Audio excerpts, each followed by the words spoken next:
Thomas Sankara reste l'une des figures les plus marquantes de l'histoire africaine contemporaine.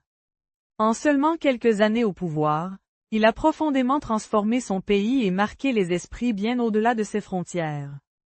Son parcours est celui d'un dirigeant qui a voulu rompre avec les modèles hérités de la colonisation, quitte à déranger et à isoler son pays.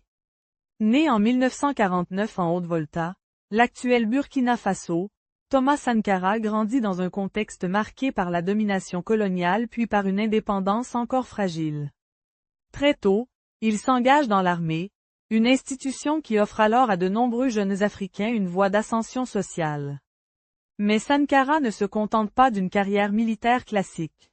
Il s'intéresse à la politique, à l'histoire et aux idées de justice sociale.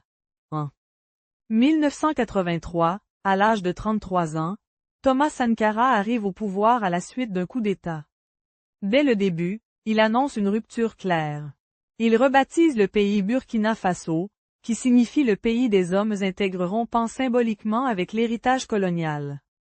Pour Sankara, le changement doit être à la fois politique, économique et culturel. Son gouvernement lance des réformes ambitieuses. Il met en place des campagnes de vaccination de masse, développe l'accès à l'éducation et encourage l'autosuffisance alimentaire. Sankara prône la consommation locale et la réduction de la dépendance à l'aide extérieure. Il affirme que le développement doit venir des efforts internes, et non de la dette ou de l'assistance internationale. Thomas Sankara accorde également une place centrale à la question des femmes. Il dénonce les mariages forcés, soutient l'émancipation féminine et nomme des femmes à des postes de responsabilité.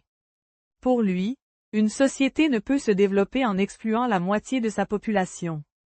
Cette vision, très avancée pour l'époque, suscite autant d'admiration que de résistance. Mais cette politique de rupture a un coût. En s'attaquant aux privilèges des élites traditionnelles, en critiquant ouvertement le haineux accent aigu au colonialisme et en refusant certains compromis diplomatiques, Sankara isole progressivement son régime.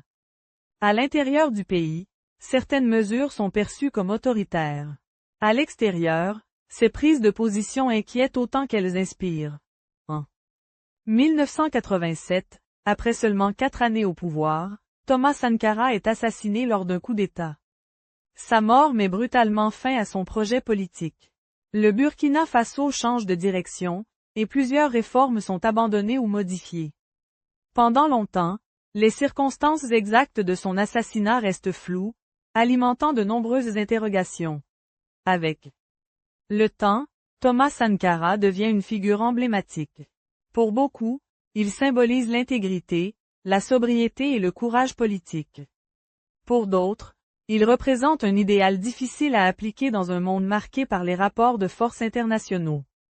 Son héritage continue de nourrir les débats sur le développement, la souveraineté et la responsabilité des dirigeants africains. Thomas Sankara nous rappelle qu'un leader peut tenter de transformer profondément son pays en peu de temps, mais que toute rupture comporte des risques.